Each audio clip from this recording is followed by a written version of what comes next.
요한복음 강의 계속 진행을 합니다. 여러분들 요한복음 강해를 함께 하시면서 여러분들 하늘 신앙에 대해서 생각을 해보셨습니까?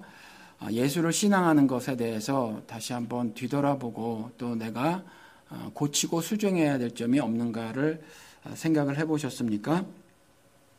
신앙생활은 여러분들 여러 차례 제가 말씀을 드린 것처럼, 물론 제가 여러 차례 말씀을 드렸다고 하는 것은 그 말씀드린 것들이 모두 다 신앙생활이 어떠한 것인가를 다 담지 않아서 그래요. 그래서 신앙생활이란 하면서 제가 여러 가지 말씀을 드렸는데 그 중에 하나가 말씀으로 내 삶을 개혁하는 것이다 라고 말씀을 드렸잖아요. 물론 성령님의 강권적인 역사하심, 인도하심이 있죠.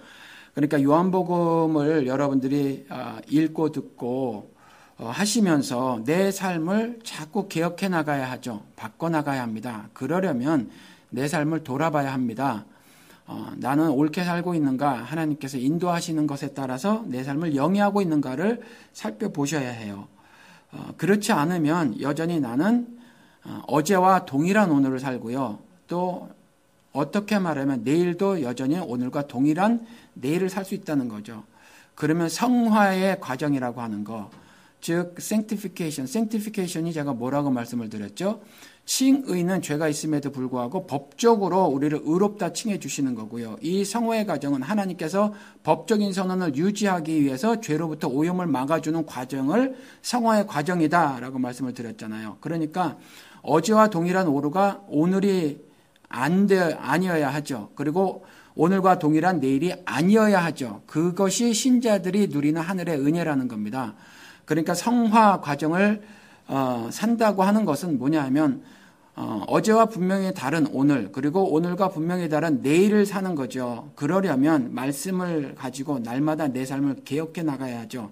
제가 이렇게 말씀을 드렸지만, 그래서 행위 주체자가 나인 것 같지만 사실은 전체적으로 그것이 하나님의 강권적 역사죠. 그런데 겉으로 드러난 내가 내 육신, 내 마음을 조종하는 것들이 나의 어떤 자유의지 가지고 하는 부분이 있으니까, 그래서 제가 내 삶을 내가라고 말하는 거죠. 내가 말씀으로 개혁해 나가는 작업이다라고 말씀을 드린 겁니다. 그러니까 여러분들이 요한복음, 특별히 다른 세 복음서와 다르게 하나님의 비밀의 말씀들을, 신학적인 말씀들을 많이 기록해 놓은 곳이니까 여러분들이 이 말씀을 배우면서는 계속해서 나를 반추해보고 내 삶의 조각들, 편린들을 살펴보시고 그 가운데 부족한 것, 또 연약한 것, 그래서 불의하게 된 것, 부조리한 것, 왜곡되어진 것이 있는가를 살펴보시고, 그래서 그러한 것들이 발견되어지면 즉시로 그것들을 시정해 나가야 한다라는 거죠. 그래서 그저 탄식하시라고요. 제가 여러 차례 말씀을 드렸지만 그것이 방법이에요. 탄식하는 거죠. 나에게 왜 이러한 불의한 모습이 있게 되었는가에 대해서 하늘을 향해서 탄식을 해야 한다는 거죠. 그러면 생명의 성령의 법이 여러분들을 끄집어내세요. 왜 신앙생활이 자꾸 패배감에 적게 되냐면 내가 하려고 해서 그래요, 여러분들. 내가 자꾸 무엇을 하려고 하니까 안 되는 겁니다. 이와 같이 하늘살이를 살게 되는 건 전적으로 하나님의 강권적인 역사가 있어야 하는 거거든요. 그런데 내가 하려고 하니까 안 돼요. 내가 하려고 하니까 안 되고, 그러다 보니까 안 되니까 지치니까 포기하고 좌절하고 그렇게 되는 거거든요. 이게요, 30 정도 나이가 든 사람들, 그래서 인생을 경험 안 한 사람들에게만 벌어지는 겁니까? 아니에요. 나이가 많은 사람들, 인생을 어느 정도 겪어서 그래도 내성이 좀 생겼다고 하는 사람들, 그리고 조금 더 좁혀서 신앙생활이라고 하는 사람들, 신앙생활을 한다고 하는 사람들, 그 사람들에게는 안 벌어지는 일인가? 그렇지 않다라는 거죠. 그 사람들에게도 벌어져요. 그러니까 제가 예수의 12제자가 보통 사람들이라고 말씀을 드린 거죠. 그 사람들이 우리랑 다른 사람들이 아니에요. 우리 같은 사람들이에요. 바울이요? 마찬가지예요. 그냥 어떠한 그 성경적 지식이 많은 사람이었죠. 굉장히 많은 사람이어서 그것을 바탕으로 예수 그리스도를 만난 이후에 하늘의 비밀이 이런 것이었구나라고 깨달은 거죠. 구약 지식이 이미 있었는데 그것에 대해서 올바른 시각을 갖지 못하고 있어서 매우 열심으로 불의를 행했던 자였죠. 그런데 하늘 섭리를 깨닫고 난 다음에 그것에 대한 지식은 있었는데 그것에 대한 올바른 시각이 정립된 이후에 그와 같은 삶을 살았고, 편지 같은 것들을 통해서 이와 같이 성경을 기록하게 된 삶을 살았다라는 거죠. 그리고 물론 기질 부분도 있겠지만 그가 예수 그리스도를 영접한 이후에 그는요 뒤돌아보지 않았어요. 계산하지 않았다는 거죠. 전적으로 하나님을 신뢰해서 하나님이 말씀하신 대로 삶을 살았다는 거죠. 그리고 그것이 감격스러워서 어떻게 고백을 했어요? 나는 내 갈 길을 가노라. 이것이 내 갈 길이라는 거죠. 내 인생이고 내 팔자고 내 사주다. 이렇게 고백을 하는 거죠. 그런데 그것이 뭐 굉장한 어떤 것이 아니라는 거예요. 현재를 살아가는 우리들도 동일하게 내 갈 길은 이와 같이 하늘이 이런 사주를 줬지, 이런 팔자를 줬지 라고 고백하고 사는 것이 신자의 삶이라는 거죠. 요한복음 특별히 이와 같이 하늘의 비밀의 가르침들을 풍성하게 담아놓은 책을 공부하면서 여러분들은 그와 같은 삶을 사시기를 진심으로 바랍니다. 오늘 설교 제목은 그래서 아직 늦지 않았다입니다. 여러분들이 혹시 살다가 나는 너무 죄 때문에 이와 같은 모습이 굳어져서 이게 고쳐지겠는가? 내 삶의 변화가 생겨날 것인가? 아무리 하나님이라도 그렇지. 내가 지금 나이가 몇 살이고 살아온 세월이 몇인데 그렇죠? 이렇게 말씀을 하실 수도 있고 속으로 생각하실 수도 있고 또 여러 가지 어려운 형편들, 예를 들어서 육신적인 질병을 가진 사람들이 있단 말이죠. 하나님 역사를 하실 것인가? 뭐 이런 것들, 뭐 이렇게 자포자기한 그런 사람들이 있단 말이죠. 그런데 아직 늦지 않았다는 거죠. 그렇죠? 그래서 설교 제목이 아직 늦지 않았답니다. 물론 요한복음 오늘 읽어드린 말씀에서는 이것보다 더 풍성한 메시지들이 담겨 있어요. 혹시 제가 아직 결정하진 않았는데 다음 주에 또 다른 것 오늘서부터 또 토요일까지 하나님께서 다른 음성을 주시면 메시지를 주시면 이 본문을 가지고 한 번 더 하겠습니다. 사실은요 더 하고 싶어요. 다른 분들 제가 이 설교 준비를 할 때 항상 제가 존경하는 몇 분들을 살펴보거든요. 꼭 살펴보는 건 칼빈이에요. 칼빈 주석도 살펴보고 또 제가 존경하는 분들 몇 분을 살펴보죠. 물론 시간이 부족하니까 세세하게 읽어나가진 않고 주르륵 대충 봐요. 그냥 대충 봅니다. 주르륵 대충 보는데 보는데 제가 뭘 할 수 있냐 하면 저처럼 이렇게 빨리 진행을 하지 않더라. 그러니까 몇 번 지금 제가 오늘 읽어드린 이 본문이 있지 않습니까? 이 본문 가지고도 설교를 5개, 6개를 하시더라고요. 그래서 제가 그러잖아요. 성경 일독 필요하죠. 소설처럼 한번 읽으라고 말씀을 드렸잖아요. 그래야 전체 주제를 이렇게 가질 수가 있거든요. 그러니까 이해가 안 되더라도 그냥 이해되는 선 한에서만 그냥 페이지를 쭉쭉쭉 넘겨가시면서 성경을 한번 보세요. 그래야 성경 전체를 통해서 하나님이 무엇을 말씀하시는가를 알고 있어요. 그리고 또 한 가지 말씀을 드린 것이 뭐냐 하면 이해가 안 되면 그 작업이 끝난 다음에는요. 다시 일독을 하시려고 하지 말고 그 다음에는 중간중간 멈춰서서 이해가 안 되면 그 말씀 하나를 가지고 씨름을 하세요. 자꾸 성경 일독에 대해 부담을 갖지 마시고 그런데 사실은 사람의 성향에 따라서 어떠한 것이든지 상관이 없어요. 성경 예를 들어서 모세오경 5권만 쭉 읽어나가도 성경 전체를 깨닫는데 사실은 모자람이 없습니다.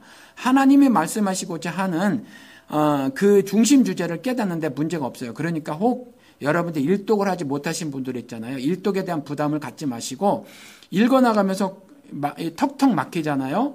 막히는 부분이 있으면 거기서 멈추시고 그냥 고민하세요.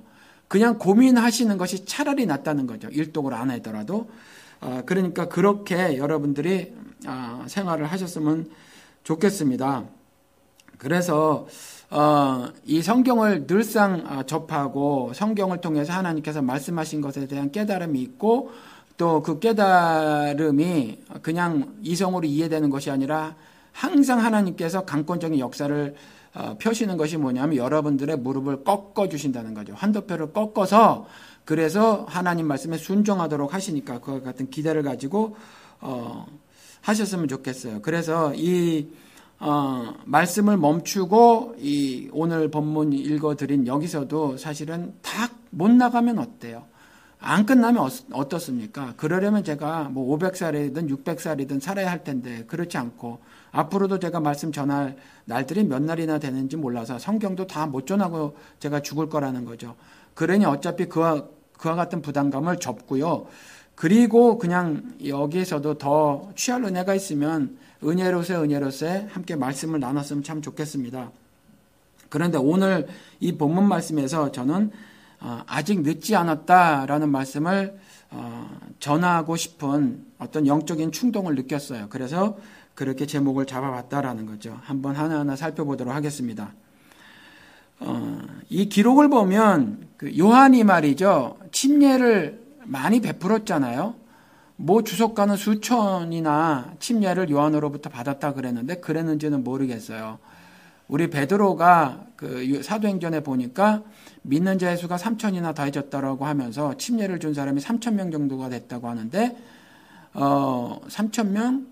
그거 침례 주기가 쉽겠어요? 시간이 얼마나 오래 걸리겠어요? 그러니까 아마 거기에 있었던 사도들 그리고 또 침례를 받은 사람이 지금 침례를 받았잖아요. 내가 그러면 침례를 받지 않은 또 다른 사람에게 침례를 아마 줬을 것 같아요. 그러니까 침례 예식을 거행하는 사람은 반드시 목사여야 할 필요가 없습니다. 여러분들 침례를 받은 사람이라면 즉 하나님에 대한 신앙이 있는 사람들 그리스도가 구세주며 나의 구원자며 주라고 고백한 사람들 그리고 그와 같은 고백을 침례를 통해서 한 사람들 침례는 죽음과 다시 태어남 그러니까 부활을 상징하잖아요. 그래서 물에 완전히 잠궈졌다가 일어나는 거지 않습니까?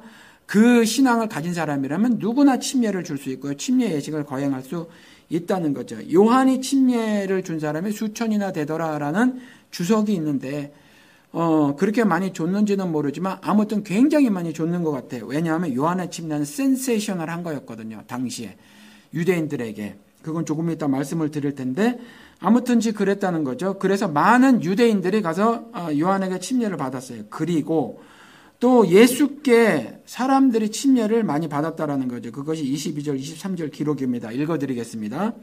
이후에 예수께서 제자들과 유대 땅으로 가서 거기 함께 유하시며 침례를 주시더라. 예수께서 침례를 주셨는데 23절에 요한도 살렘 가까운 에논에서 침례를 주니 거기에 물들이 많음이라 사람들이 와서 침례를 받더라.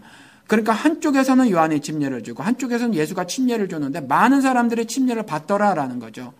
그렇죠? 이게 일단 한 가지만 놓고 보면 이들이 정결 예식으로 어떤 시승 같은 것들이 유대인들 사회에서는 있었는데 어떤 특정한 날이거든요. 그런데 그냥 아무 날이나 물 많은 곳에서 침례를 막 주기 시작하는데 이들의 침례를 주니까 잠시 잠깐의 질서가 깨진 것 같기도 해요. 그래서 침례를 준다니까 자기가 죄를 지은 어떤 그 정결되고 싶은 정결 규례로서 침례를 받기를 원했던 것 같아요. 그래서 막 나가가지고 요한이 주는 침례, 예수가 주는 침례 막 받았던 거죠. 그런데 예수는 조금 요한과 다르게 특별한 점이 있었어요. 요한은 자꾸 뭐 내 뒤에 오시는 이를 나는 증거하는 자다 이러면서 초라한 모습으로 뭐 약대의 털 옷 그거나 좀 입고 말이죠. 털 옷인지 털 뭐 가죽으로 지어진 건지 아니면 털만 뜯어가지고 천에다 붙인 건지 모르겠어요. 아무튼 그렇고 메뚜기 잡아먹었다잖아요. 그렇죠? 그러니 참 행색이 초라했을 거란 말이죠. 그러면서도 말을 하는 것이 내 뒤에 오시는 이를 증거하는 거다. 그러면서 내가 천국에 가까운 나라 회개하라 그러면서 회개의 침례를 베풀더라라는 거죠. 그러니까 뭔가 달라요. 내가 정결해지고 싶은 정결 규례에 따라서 어떤 시슴 같은 거 그런 의미로 침례를 받으러 나갔는데 받으러 나가서 보니까 이상한 말을 하는 거죠. 시슴이 아니네. 회개라고 말을 하네 라는 거죠. 그러면서 아무튼 간 김에 침례를 받고 그랬다라는 거예요. 근데 예수도 또 요한의 입에서 나왔던 예수가 저쪽에 있대. 그리 글로 우르르 몰려가는 거죠. 그렇죠? 그래서 아무튼 이들이 이렇게 많은 침례를 받았더라. 그것이 수천이 됐든 수만이 됐든 모르겠지만 아무튼 굉장히 많은 사람들이 센세이셔널하게 물론 유대인 전체 숫자로 보면 극히 미미한 숫자긴 하더라도 아무튼지 당대 유대 사회에서 굉장히 어떤 파격적인 뉴스를 사람들이 들었던 거예요. 그런데 이와 같은 일들이 벌어졌는데 나중에 사람들이 말이죠. 전부 예수께로 나가가서 침례를 받더라라는 거죠. 그래서 제자들이 이상히 여기기도 했는데 아무튼 25절에 가서 보니까 이러한 구절이 있어요. 이에 요한의 제자 중에서 한 유대인과 더불어 결례에 대하여 변론이 되었더니 이런 침례가 막 벌어지고 있었는데 이때에 저 침례가 도대체 말이 되느냐 이렇게 말하는 사람 유대인이 등장하더라라는 거죠. 어떤 특정한 날에 특정한 장소에 모여서 이와 같이 어떤 그 결례를 행해야 하는데, 그러니까 영어로는 ceremonial washing이라고 돼 있어요. 그러니까 어떤 그 정기적으로 하는 어떤 시스템 같은 거였었거든요. 그런데 1년에 한 번 하든지 어떤 뭐 이런 거였었는데, 아니면 특정한 예식 같은 것을 베풀을 때, 그럴 때 그런 거였는데, 그냥 뭐 아무에게나, 아무나 다 막 이렇게 하고 있는 거예요. 그리고 특별한 일도 없는데, 그런데 마음속에 사람들이 누구나 다 그런 것이 있으니까 사람들이 많이 받으니까 말이죠. 이것이 우리가 가지고 있는 성경을 통해서 보니까 비성경적이다 라고 툭 나선 유대인이 있었더라라는 거죠. 왜 그랬냐 하니까, 성경을 여러분들이 그동안 읽어보셔서 알지만 굉장히 많은 구절이 있는데 잠깐만 살펴보면, 예를 들어서 출애굽기 29장에 가서 보면요, 모세가 아론, 그의 형 아론 있잖아요. 그리고 아론의 아들들을 제사장 삼는 장면이 나오거든요. 하나님께서 그렇게 하라 그래가지고 제사장 삼는 장면이 나오는데, 먼저 흠없는 양 수컷 둘을 제물로 준비해라 이렇게 하고요. 그러면서 뭐라고 말하냐면, 너는 아론과 그의 아들들을 회막문으로 데려다가 물로 씻기고, 그러니까 물로 씻기는 장면이 나온단 말이죠. 그렇죠? 그러니까 씻음의 개념이 있었던 거예요. 그러니까 제사장을 삼을 때 씻었는데, 유대인이 요한의 제자들에게 나온 거죠. 봐봐, 이와 같이 제사장 삼을 때 씻는 거야. 그냥 불특정 다수 아무나 이렇게 씻기는 거 아니야. 그러고 따지고 드는 거예요, 지금. 그렇죠? 그리고 나서 뭐 속옷, 겉옷, 그리고 에봇 같은 것을 입히고, 그 다음에 에봇의 흉패를 달게 하라 모세에게 이렇게 말을 하는 장면이 출애굽기 29장이에요. 그렇게 제사장을 삼을 때 이렇게 씻기라고 하는데, 지금 요한은 뭐 마구잡이로 그렇게 하고 있으니까. 그리고 또 저쪽에서 가서 보니까 예수라는 이름을 가진 그 요셉의 아들이 막 또 그와 같은 일을 벌이니까 이것이 성경적으로 옳지 않다. 너희들이 옳지 않은 일을 하는 거다라고 유대인이 나와서 막 따지는 장면이에요. 그리고 또 29장 다음에 30장에 가서 봐도 아론과 그의 아들들이 그 두멍에서 수족을 씻되, 이들이 그와 같이 결례 예식, 그렇죠, 세레모니얼 워싱, 그걸 하더라라는 거죠. 그렇죠? 그들이 모세가 하는 대로 그렇게 해서 실제로 순종해서 씻더라. 그러니까 그것이 성경적으로 옳다. 그것이 하나님이 우리들에게 제정해 주신 예식이다라는 거죠. 그 씻는 예식이. 그리고 30장 21절에 가서 보니까 이와 같이 그들이 그 수족을 씻어 죽기를 면할지니, 이는 굉장히 중요했던 일이라는 거죠. 이 씻음이 죽음을 명쾌해 주는 일이었다라는 거죠. 그렇죠? 정결하게 되는 것. 그리고 이어서 말씀하시기를, 이는 그와 그의 자손이 대대로 영원히 지킬 규례니라. 이와 같이 씻는 예식 있잖아요. 이것이 유대인 사회에서는 계속해서 영원히 지킬 규례라고 성경을 통해서 하나님이 말씀해 놓고 계셨다는 거죠.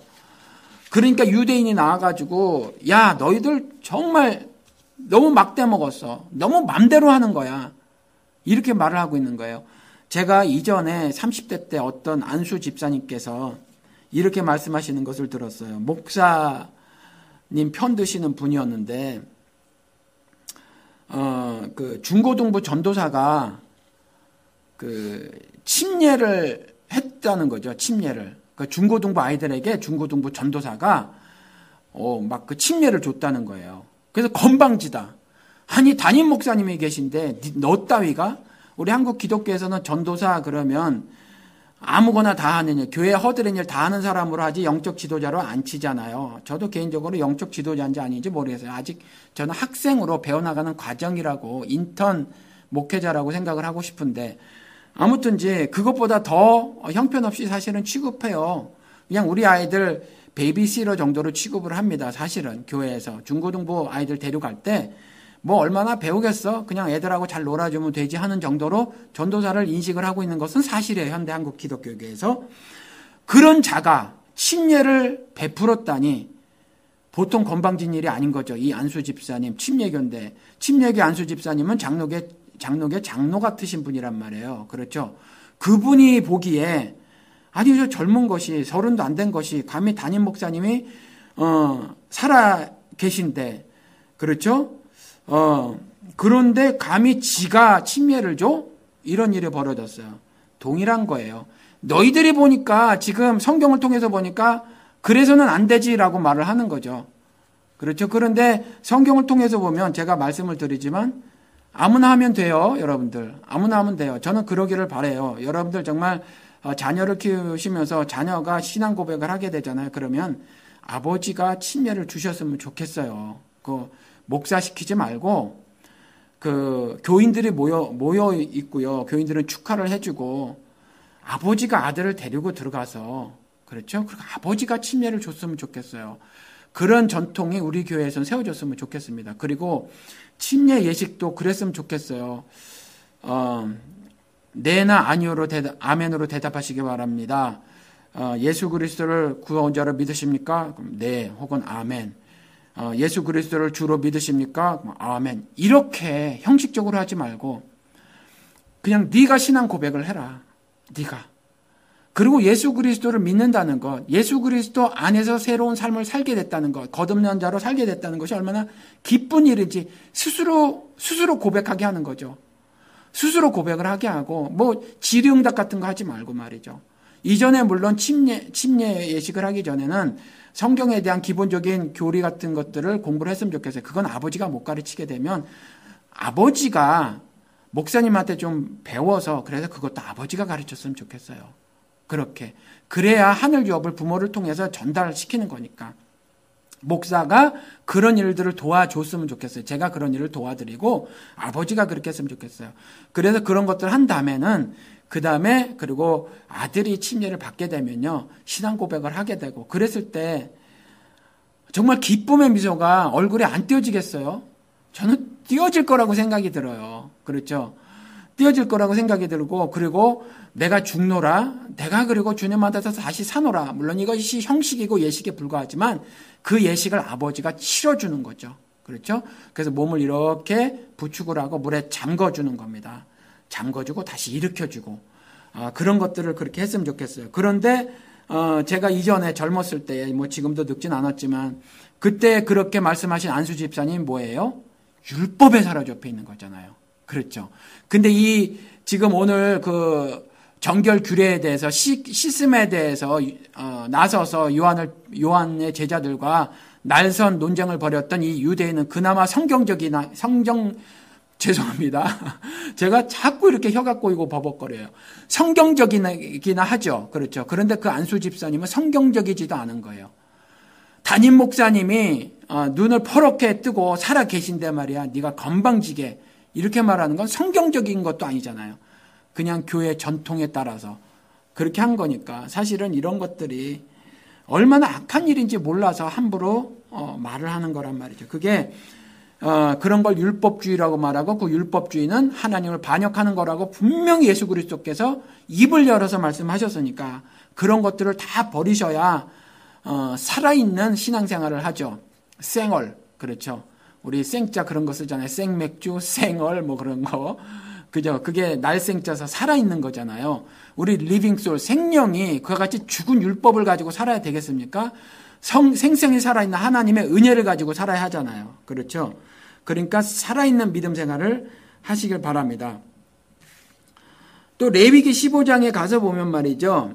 이제 제사장만이 아니라는 거죠. 유출병 있는 사람들, 유출병 있는 자가 아니라 유출병 있는 사람이 앉았던 그 자리에 너희가 만약에 앉았으면 옷도 빨고 너희도 씻어라. 이와 같이 유출병을 그냥 사회적 통념으로 죄라고 여겼을 때 유출병 있는 사람뿐만이 아니라 유출병 있는 사람이 앉았던 그 자리에 앉은 너희들도 씻으라라는 거죠. 그러니까 어떤 특정한 그 제사장 같은 사명을 부여받을 때도 씻으라고 했고 이와 같이 죄를 지은 것 같은 사람들에게 씻으라고 했거든요. 그렇죠? 그리고 유출병 있는 자를 만진 사람들, 접촉한 사람들 역시 레위기 15장에 가서 보면 씻어라 이렇게 말을 해놓고 있거든요. 또 레위기 17장에 가서 보면 스스로 죽은 것이나 자살한 거를 말하는 거죠. 짐승은 자살합니까? 자살하지 않죠. 그러니까 아마 이걸 사람을 말한 것 같아요. 스스로 죽은 것이나 이것도 죄라고 구약시대는 여겼어요. 그리고 들짐승에게 찢겨 죽은 것을 먹은 모든 자. 그러니까 짐승이 막 물어 죽인 것을 먹는 것도 죄라고 이렇게 정해놨던 거죠. 그래서 그것을 먹는 모든 자는 그것이 본토인이나 거류민이나 그것을 빨고 물로 몸을 씻을 것이며 이렇게 말을 했다는 거죠. 왜냐하면 그게 부정한 일이기 때문에. 그래서 씻은 이후에는 정하게 되리라 라고 말을 해놓고 있다는 거죠. 이와 같은 성경을 가지고 있었던 유대인이 당연히 불특정 다수에게 회개라는 말을 하면서 그 물에 담궈버리니까 도대체 이게 무슨 회개한 일을 하고 있는 거냐, 이게 무슨 경고망동이냐 라고 하면서 그 요한의 제자에게 나와서 막 따졌던 거죠. 신학적으로. 그렇죠. 너희들 정말 비성경적인 행동하는 거야. 이게 말이 되니? 라고 했던 거죠. 그러니까 간단하게 말해서 유대인은요, 씻음의 개념을 갖고 있었는데 요한의 제자들은요, 자신의 스승인 요한이 침례를 베풀 때 회개의 침례를 베풀었단 말이에요. 회개하라. 여기서 대충돌이 벌어졌던 거죠. 새로운 뉴스를 그때 들었던 거예요, 많은 사람들이. 그래서 그냥 그렇게 신학적으로 신앙적으로 정리가 안 된 사람들, 그런데 뭐 한다고 하니까 막 가서 예수에게도 침례를 받고 요한에게도 침례를 받았단 말이죠. 그런데 그들의 입에서, 요한의 입에서 나왔던 건 회개하라. 천국이 가까웠으니까 너희들 신앙생활 한다고 하지만 사실은 너희들 신앙생활 잘못된 거야. 그러니까 회개해야 돼 라고 말을 하고 있었다라는 거죠. 그랬을 때 미치고 환장하고 팔짱 뛸 노릇이었다라는 거죠. 우리가 얼마나 우리 자신을 돌아보면서 우리의 잘못된 것을 반성하고 우리가 하나님 앞에서 정결해지도록, 흠없어지도록 얼마나 애를 쓰는데, 우리의 마음뿐만이 아니라 우리의 정신뿐만이 아니라 심지어 우리의 몸까지라도 깨끗해지라고 얼마나 애를 썼는데, 바깥에 나갔다 돌아올 때는 심지어 발도 꼬박꼬박 씻는단다. 이렇게 말을 했던 유대인들이란 말이에요. 그런 유대인들에게 회개하라 이렇게 말을 하면서 물에 담궈버리니까 못 받아들이는 거죠. 유대인의 신앙으로는 못 받아들였던 거죠. 못 받아들이는 게 정상이에요. 지금도요, 제가 설교를 하면, 그렇죠? 이전에 기독교에서 그 다른 목사님들에게 들었다거나 그 전통적으로 들었던 것을 부수는 것들이 제가 좀 있잖아요. 몇 가지가. 그랬을 때 놀랍더라는 거죠. 뭐 그렇다는 거예요. 그런데 여전히 사실은 마음속 저 깊은 곳에서는 안 받아들여요. 그래서 그냥 이전의 삶으로 돌아가는 거죠. 왜 그래요? 사람은 변하기를 두려워합니다. 그렇죠. 미국 사람들은 freeze라는 단어를 쓰거든요. 얼어버린다는 거죠. 변화하기 싫어요. 왜냐하면 변화하면 괴로워요. 불편해요. 고통이 따를지도 몰라요. 그래서 그냥 어제와 같이 그대로 살기를 원해요. 절대로 사람은 그런 존재가 아니라는 거죠. 그래서 성경을 통해서 하나님이 하나 말하는 거 있다면 제가 여러 차례 말씀을 드렸지만 변하라라는 말이거든요. 이 변하라라는 말이 회개라는 원래 말 뜻이 repent. 이 회개라는 말 뜻이 생각을 고쳐먹어라. 고쳐먹은 생각에 따라서 행동도 바꿔라 라는 뜻이에요. 원래 뜻이 repent라는 말이 회개가. 그렇죠. 그러니까 신앙생활은 이거의 싸움이에요. 사탄은 계속 야 변하지 마. 뭘 변하기는 그냥 있는 대로 사는 대로 살아. 편하게 살아. 이거거든요. 근데 하나님은 뭐라고 말하냐면 아니야. 그렇게 살면 안 돼. 좁은 길로 가야 되는 거야. 지금 이 따위로 살면 안 돼. 너희들이 지금 하나님을 신앙한다고 하는 이렇게 살아왔지. 근데 그거 아니야 다. 그렇게 살면 안 돼. 그러면서 회개를 말하고 있는 거야. 요한의 입을 통해서 지금. 그러니까 못 받아들이죠. 유대인이. 성경도 그렇게 안 가르친 것 같았으니까. 그래서 바울이 아주 적극적으로 불의를 저질렀고 하나님 말씀을 가지고 불의를 저질렀고 그 불의를 저질렀던 자기의 모습을 반추해 보니 그것이 하나님의 말씀을 가지고 알고 보니까 적극적으로 불의를 저지르는 경우도 있구나. 하나님의 말씀을 가지고 하나님을 신앙한다고 하면서 이와 같이 힘써 하나님의 뜻을 어기는 수도 있구나라고 말해서 로마서 10장에 그렇게 말해 놓은 거예요. 그렇죠.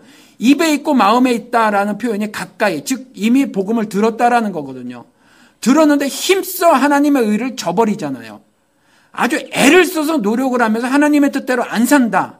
왜? 자기가 그렇게 살아봤으니까 아는 거예요. 하나님의 말씀을 가지고 아주 애써서 하나님을 반역하면서 사는 거거든요. 어떨 때는 알고도 그러고 어떨 땐 모르고 그러는 거죠. 지금 요한의 제자에게 나와서 이와 같이 따졌던 유대인은 모르고 그러는 거예요. 그렇죠? 제대로 못 깨달은 거죠. 몇 번 말씀을 드리지만 구약을 실체로 하는 사람들은요, 성경 못 깨달은 사람이에요. 그게 목사 아니라 세상 없는 신학자라도. 그것에 담겨있는 실체를 깨달아야 하는데 못 깨달은 거죠. 그래서 맨날 구약에 있는 거 나가도 복을 받고 들어와도 복을 받고, 보세요, 복을 받는다잖아요. 그러면서 육신의 복을 말하는 사람들은 여전히 모르는 사람이에요. 하늘의 비밀을 모르니까 허우적대면서 하는 거죠. 그렇죠. 그런데 우리나라 기독교는 그 샤머니즘하고 짬뽕이 돼버렸으니까 아유, 못 받는 거는 여전히 내가 정성 부족이야. 11조 더 해야지. 40일 철야 내가 나가야지. 당연히 40년 새벽제단 쌓아야지. 정성을 보여야지. 정성을 보이면 언젠가 하나님 응답해 주시겠지. 그리고 나서 스스로 최면을 거는 게 뭐죠? 이렇게 최면을 걸죠. 성경에 없는 말. 하나님은 반드시 채워주신다. 쥐뿔 안 채워준다니까요. 하나님 안 채워줘요. 그렇죠. 10불 헌금하면 10불 내주면서 나가는 거예요. 1000불 하면 그냥 나가는 거예요, 여러분들. 그만큼 가정살림에 손해가 나는 거예요. 경제적으로. 여러 차례 말씀을 드렸잖아요. 11명 죽임을 당했어요. 그 예수의 제자. 요한은요, 유배당했잖아요. 그렇죠. 나중에 다시 뭐 에베소로 돌아왔느니, 그래서 뭐 이렇게 저렇게 일을 했느니, 하지만, 결국 그도 일설에 의하면 평안히 죽은 것처럼 말을 하지만 장수하고, 그런데 여전히 유배를 당했던 사람이라는 거죠. 그럼 12명의 제자가 신간이 편했나요? 안 편했어요. 늘어진 팔자를 살았나요? 못 살았다니까요. 근데 자꾸 그런 식으로 자기 자신에게 최면을 거는 거예요. 하나님이 반드시 채워주신다. 안 채워져요. 분명히 말씀을 드리지만, 이렇게 단정 지면 안 되겠구나. 하나님이 복 주시사, 물질복을 외면하시는 것도 아니고, 건강복을 외면하시는 것도 아니고, 당신의 필요에 따라서 여러분들을 그냥 늘어지게 100살 넘게 살게 하실 수도 있고, 또 비즈니스가 대박치게 하실 수도 있으니, 그것에 대해서 문을 걸어 잠그는 건 아닌데, 내가 원하는 대로 그 간사한 마음이 있잖아요. 세상의 정욕, 이생의 자랑, 그렇죠. 그리고 물질에 대한 그 욕심 있잖아요. 요것 가지고 기도를 해가지고, 요것을 반드시 채워주실 겁니다. 그리고 스스로 최면을 걸어서 하나님이 반드시 채워주신다. 그런 사람에게는 반드시 안 채워주신다는 거죠. 왜요? 불신앙이니까. 하나님을 반역하는 거니까. 아니면 그건 사탄이 채워준 거예요. 그 사람이 만약에 그런 기도를, 불신앙적인 기도를 했는데 정말 응답이 되졌죠? 그건 사탄이 응답해 준 거예요. 그래서 계속해서 물질을 섬기도록 만드는 거죠. 그러니까 뭐예요? 영혼은 계속 피폐하게 되고 하나님으로부터는 점점 거리가 멀어지고 결국 심판대 앞에 섰을 때는 지옥 판결을 받게 되는 거죠. 그걸 갖다 하나님이 응답해 주셨다고 하는데 그건 사탄이 응답해 준 겁니다. 천하만국 영광을 보여주잖아요, 사탄이. 내가 이거 줄게, 나 섬겨. 이거거든요. 사탄을 섬기는 게 뭐예요? 미워하게 만드는 거, 불평등하게 사는 거, 나만 부자로 살겠다는 거죠, 이웃은 망해도. 그렇죠. 요런 것들이 시기와 질투로 살게 하는 거. 그렇죠? 이런 것들이 사탄을 숭배하는 겁니다. 이런 것들이. 하나님을 경배하는 건 뭐예요? 이웃 사랑하는 거죠. 죄진 사람 허물을 덮어주는 거. 이게 하나님을 경배하는 거란 말이죠. 그렇죠? 그러니까 이와 같이 논란을 벌였어요. 논쟁이 일어났던 거라는 거죠. 그렇죠? 이와 같은 논쟁이 벌어졌는데 우리도 현재도 이런 비슷한 성격의 일들을 서슴없이 자행하는 일들이 있다라는 말씀을 드린 겁니다.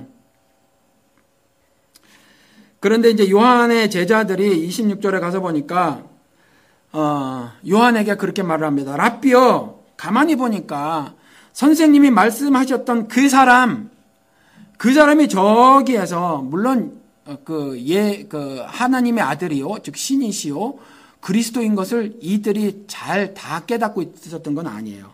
그러니까 랍비요, 선생님이시여, 저기 가서 저쪽에 보니까 저쪽에 예수라는 당신이 증거하던 스승님께서 증거하던 그 사람이 저기서 침례를 주고 있는데 이제 선생님한테 오는 것이 아니라 사람들이 우르르 그쪽으로 몰려가더이다, 이렇게 말을 해요.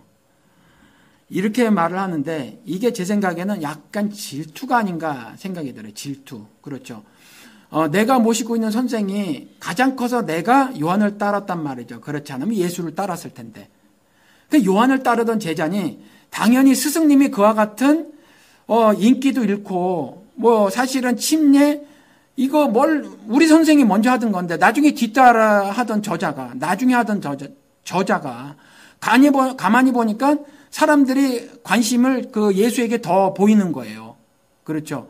그러니까 제 생각에는 선생님 그리고 내가 질투가 좀 나는데요. 이렇게 말은 않지 않고 도대체 내 뒤에 오시는 자를 증거하는 자에 불과하다라고 말씀하셨으니 내 스승의 입에서 또 무슨 말이 나올까? 과연 저 사람에 대한 또 다른 말씀이 무엇이 있을까라고 해서 조심스럽게 그렇게 말을 하는 거죠. 저기에 스승님 당신이 증거하던 사람이 있었는데 그 사람이 침례를 주는데 이제 사람들이 스승님에게 오지 않고 절로 다 가더이다라고 슬쩍 스승의 마음을 살짝 떠보고 마음을 한번 알아보려고 했던 거죠.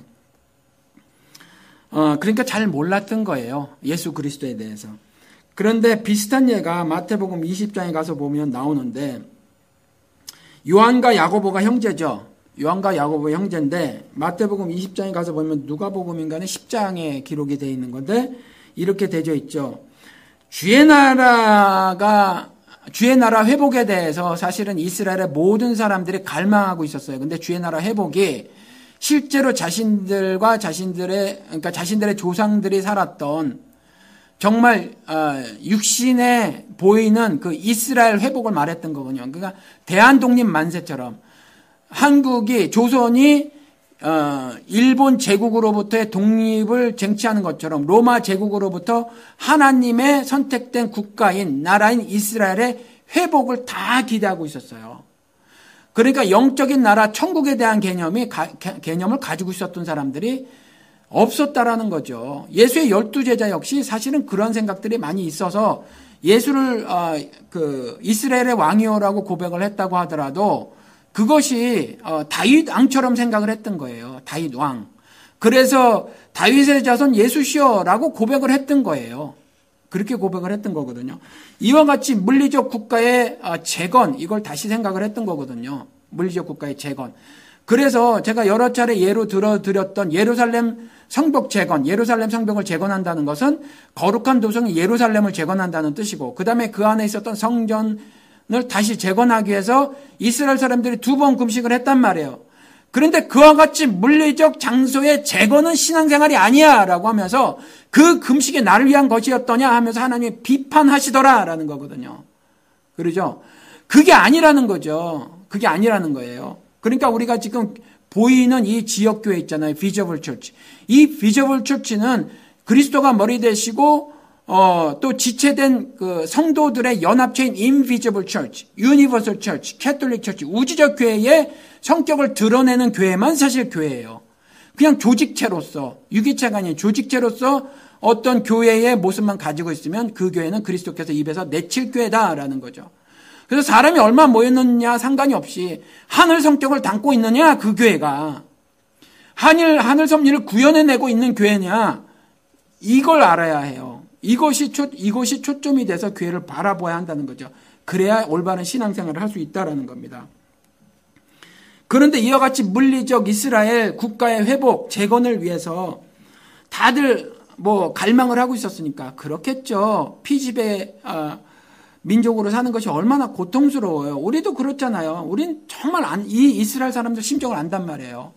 우리 어머니들 군인들에게 위안부로 동원됐잖아요. 그렇죠? 이명박이 만 원 받고 다 그냥 없는 거로 퉁쳐주고 이 이전에 박정희가 6,600만 불 전범기업 5한테 와이로 받고 퉁쳐주고 그렇죠? 이런 개 같은 일을 했는데 이런 거 우리가 안단 말이에요. 우리 아들들이 학도병으로 끌려갔잖아요.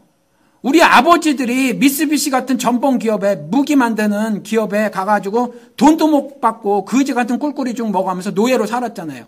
이게 피지배 민족의 서름인 걸 우리는 안단 말이에요. 세월이 지났어도. 그러니까 이스라엘 사람들이 얼마나 자기 나라가 재건되고 회복되기를 바랬겠냐고요. 바랬을 거란 말이에요. 그런데 그 중에서 요런 사람이 생기잖아요. 어떤 사람이요? 이완용 같은 사람이 생기죠. 그렇죠?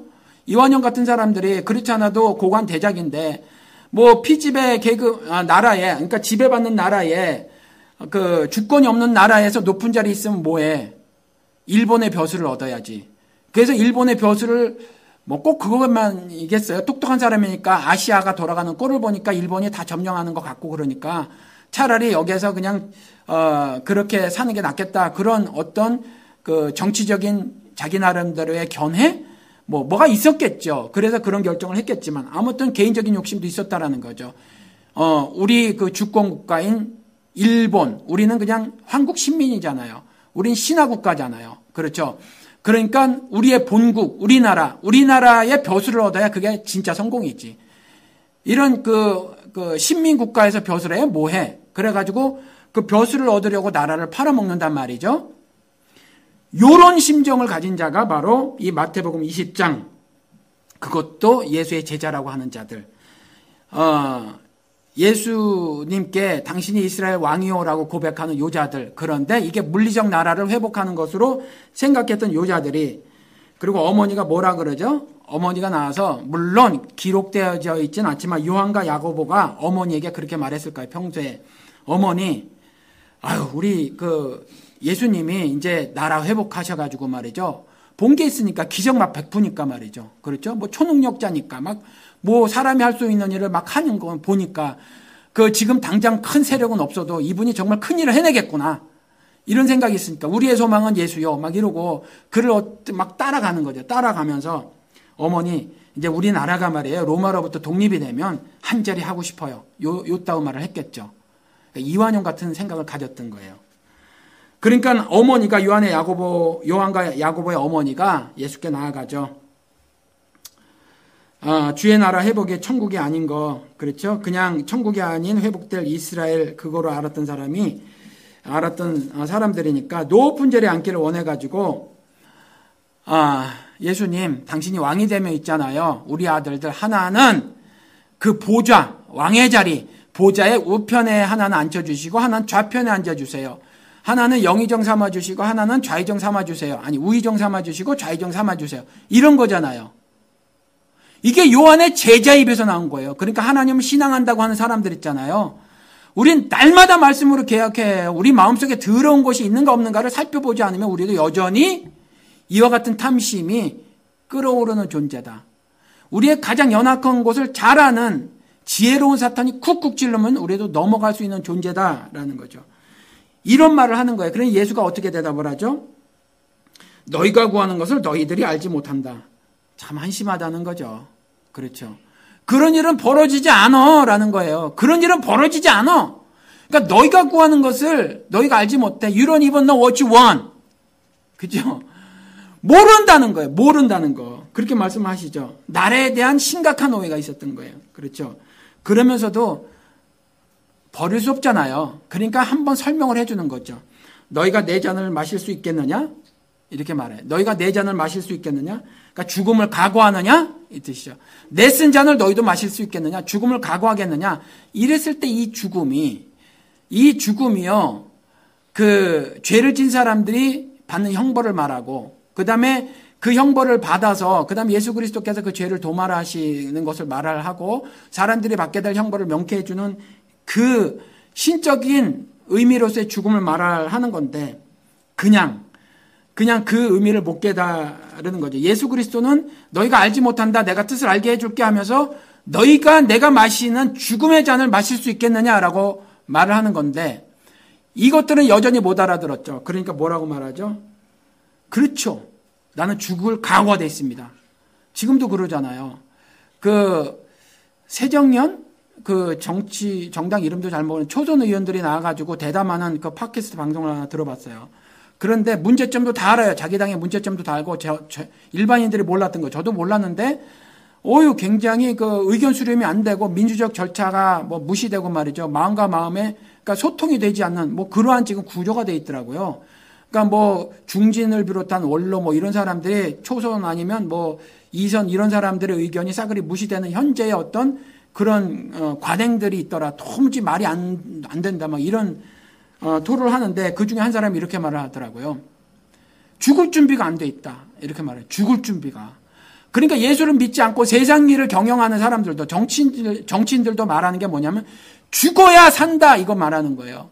우리 새정연은 죽어야지 다시 살 수 있어. 우리가 이렇게 아무리 말해도 국민들에게 따돌림을 받고 외면받잖아. 그러니까 우리는 죽는 모습을 국민들에게 보여줘야 돼. 이렇게 말을 하고 있거든요.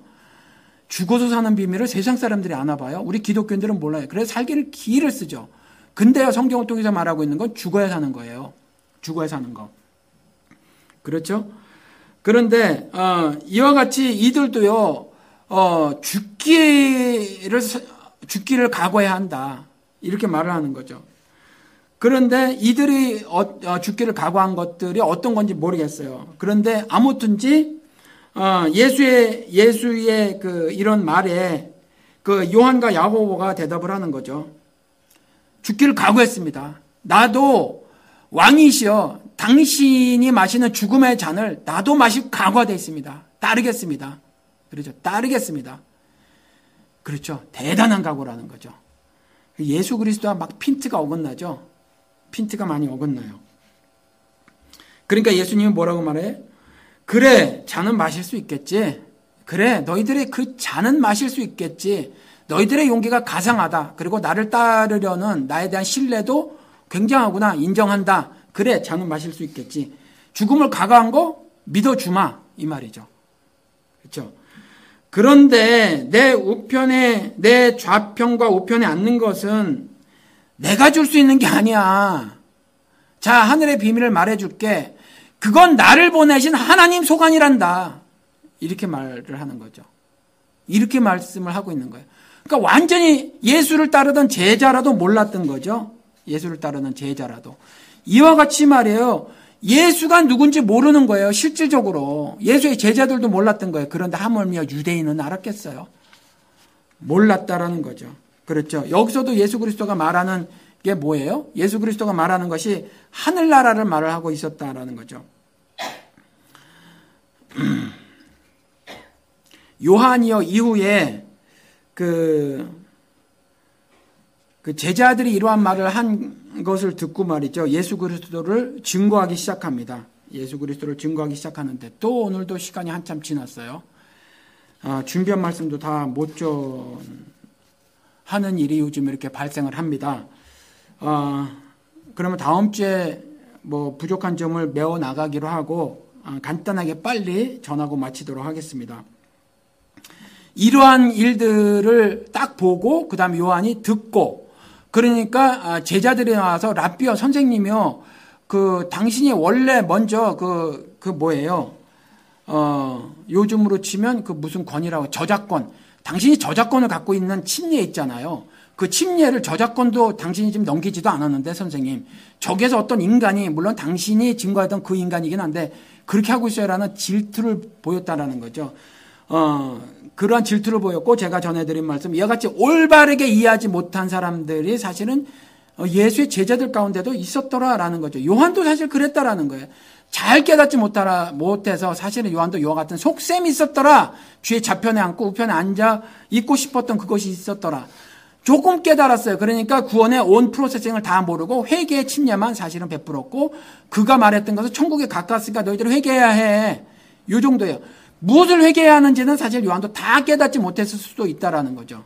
무엇을 회개해야 하는지. 그러니까 죄에 대해서 성경이 가르치고 있었던 죄에 대해서 다 깨닫지 못하고 있었을 수도 있어요. 그도 여전히 유대인이었으니까 기록된 것처럼 유출병을 갖고 있었거나 유출병을 걸린 사람들이 앉아 있었던 자리에 앉는 것을 죄라고 여기고 있었을지도 모르고 소경도 아비나 자신의 죄라고 아무튼 사회적 통념으로 유대인 사회에서 죄라고 여겼으니까 요한도 그렇게 알고 있었을지 몰라요.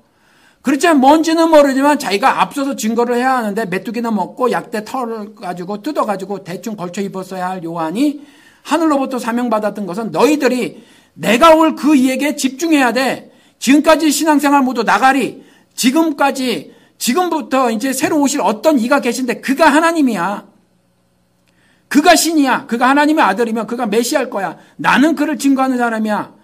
이 정도만 알고 있었어요. 그래서 회개 침례를 베풀었던 거고 이제 돌이켜야 돼. 너희들 이전까지의 신앙생활 아무리 성경을 근거로 했다고 하더라도 그릇되었어 라는 거죠. 그렇죠. 그걸 지금 그걸 요한이 하고 있었다라는 거죠. 아무튼 이제 그러면서 계속해서 이제 이와 같은 상황이 벌어졌을 때 요한이 대답하여 이르되 하면서 그리스도가 누군가를 증언을 하기 시작하더라라는 거죠. 만일 하늘에서 주신 바가 아니면 사람이 아무것도 받을 수 없느니라. 그러면서 예수 그리스도에 대해서 그분의 존재에 대해서 신적 기원이 있음을 말을 하고 있다는 거죠. 우리가 알고 있었던 그 하나님으로부터 오신 분이야. 그 하나님이 주신 행함을 하고 있는 거야. 예수 그리스도가 몇 번이나 말씀하신 거. 나는 내가 본 곳을 말하노라. 오늘 본문에도 나오는데 내가 본 곳을 말하노라. 아버지께서 하시라고 한 일을 내가 하노라. 이렇게 계속해서 말씀하시잖아요. 사실은 예수 그리스도가 신이셔서 그냥 하실 수 있는 분임에도 불구하고 그것에 대한 증거를 말하기 위해서 계속 그렇게 했다라는 거죠. 그래서 요한이 이와 같이 예수 그리스도가 신이신 것을 계속 이어서 이와 같은 상황을 보고 증언하더라라는 거죠. 여러분들도 말씀을 다 지금 준비한 것을 못 전하는데 말씀을 마치도록 하겠습니다. 그런데 여러분들 그것을 아셨으면 좋겠어요. 여러분들 신앙생활 여러분들이 한번 곰곰이 따져보세요. 정말 예수가 있는지, 요한이 말한 예수가 있는지, 여러분들이 십자가의 도에 대해서 고민을 하고 사는지, 그냥 내 일신상의 문제만을 놓고 살고 있는지, 그래서 내 일신상의 문제 해결만을 위해서 신을 찾고 있는지, 이런 것들 한번 고민해 보시기 바랍니다. 그래서 여러분들이 정말 요한복음을 통해서 이걸 공부하고 나실 때는 예수에 대해서 많이 고민을 하시기 바랍니다. 신에 대해서 고민을 하시기 바랍니다. 신의 섭리가 무엇인지를 알기를 위해서 애를 쓰시기 바랍니다. 그래야 살아요, 여러분들. 그래야 살아요. 그렇지 않으면 죽습니다. 제가 지금 죽는다고 말한 건요, 영적인 죽음을 말하는 거예요. 그렇죠? 죽어서 다시 산다고 했었을 때 그 죽음을 말하는 것이 아니라 영원히 죽는 그 영적 죽음을 말하는 거예요. 그러니까 여러분들이 이와 같이 요한의 입을 통해서 하나님께서 말씀하신 자신이 누군가, 그리고 자신이 드러내신, 이 땅에 드러내신 하늘 섭리가 무엇인가, 그것의 성격적 규명을 위해서 여러분들이 애를 쓰시고, 그래서 그것 가지고 여러분들이 신앙생활 하시기를 바랍니다. 그래야 여러분들이 살고요. 그래야 여러분들이 이 땅에서 하루를 살아도 생명으로 살아가는 것이라는 겁니다. 이와 같이 말씀대로 살아가심으로 이 땅에서 하늘살이를 다 사시는 여러분 되시기를 주님의 이름으로 축원을 드립니다.